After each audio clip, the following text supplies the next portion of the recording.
Hi hello வணக்கம். இது உங்கள் சிவி ஜோன். எல்லாரும் எப்படி இருக்கீங்க? இன்னைக்கு பார்த்தீங்கன்னா ஒரு சம்பவம்.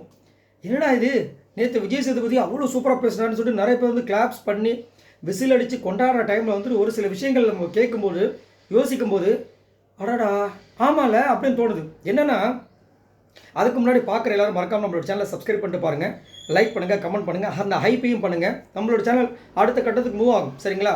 ஏன்னா இன்னும் கொஞ்சம் நாள் 1,00,000 சப்ஸ்கிரைபர் நம்ம வந்து தொட போகிறோம். ஸோ அதனால் சொல்கிறேன். ரைட். இப்போ பார்த்தீங்கன்னா நேற்று வந்து விஜய் சேதுபதி பயங்கரமாக வந்து தன்னோட நண்பன் கூட பார்க்காம விஜய்க்காக ஒரு சில விஷயங்கள் பேசியிருப்பார்.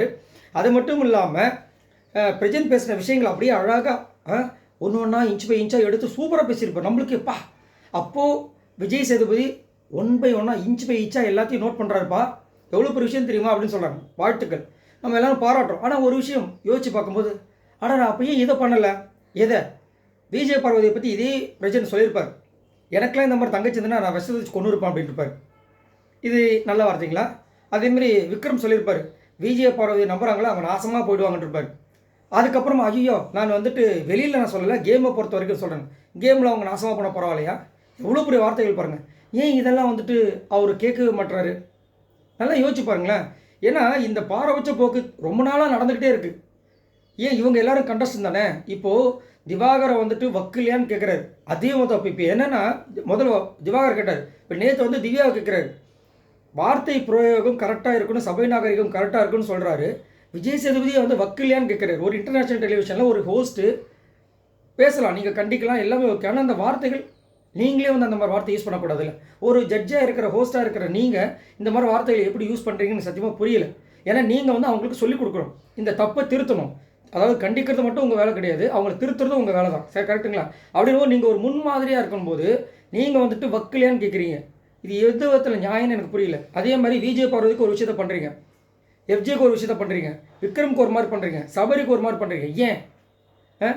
அதே மாதிரி விஜய் பார்வதி இந்த அவங்களுக்கு அந்த குறும்படம் போட்டப்போ அவங்களுக்கு உள்ளுக்குள்ளே ஒரு ஆதங்கம், என்னடா நம்மளை பற்றி யாருமே எதுவுமே வந்து சப்போர்ட் பண்ணாமல் இருக்காங்களே அப்படின்னு. அந்த விஷயங்களை குறும்படம் போட்டு நம்ம விஜய் சேதுபதி கேட்டவுடனே அவங்களுக்கு ஒரு சந்தோஷம், ஒரு விஷயம் பண்ணியிருப்பாங்க. உடனே போதும் உங்களுக்காக பேசிகிட்டு இருக்கல, இந்த மாதிரி காமிக்காதீங்கன்னு சொல்லியிருப்பார். அவங்க ஆதங்கத்தை அங்கே ஒரு வாரமாக வந்து அடக்கி வச்ச ஆதங்கத்தை அங்கே வந்து வெளிப்படுத்தும் போது உங்களுக்கு அந்த மாதிரிலாம் பண்ணக்கூடாதுன்னு சொல்லிட்டு கண்டிக்கிறீங்க. ரைட். ஏன்னா சமமாக பார்க்குறாங்க. நேற்று வந்துட்டு பிரஜன் வந்து திட்டும்போது எஃப்ஜி ஒரு விஷயம் பண்ணியிருப்பார், ஒரு ஆர்டிகல் காமிச்சிருப்பார். அப்போ நீங்கள் ஏன் பண்ணல? சாண்ட்ராவை திட்டும்போது விக்ரம் சிரிச்சிருப்பார், அப்பயே நீங்கள் கண்டிக்கல. விஜய் பார்வதியை கலாய்க்கும் போது சபரி சிரிச்சிருப்பார், கனி சிரிச்சிருப்பாங்க, அப்பயும் கண்டிக்கல. ஏன் இந்த பாரபட்ச போக்கு நம்மளுக்கு புரியவே மாட்டுது. ஒரு வாட்டியும் நம்ம பார்த்துட்டே இருக்கோம். விஜய் பார்வதி திவாகர் எல்லாமே கண்டென்ட்டுக்கு யூஸ் பண்ணுற ஒரு மெட்டீரியலாகவே தான் பார்க்குறாங்களே தவிர கண்டஸ்டண்ட்டாக பார்க்க மாட்டுறாங்க.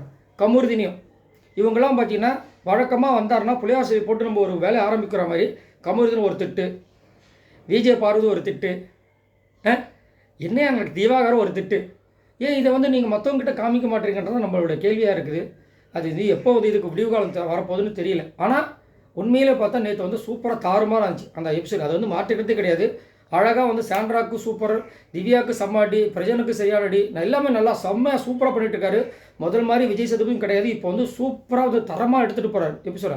ஆனால் இந்த மாதிரி சின்ன சின்ன விஷயங்களை ஏன் கவனிக்க மாட்டாரு? அங்கே வந்துட்டு வெறுப்பை வந்துட்டு கடந்து போகணும்.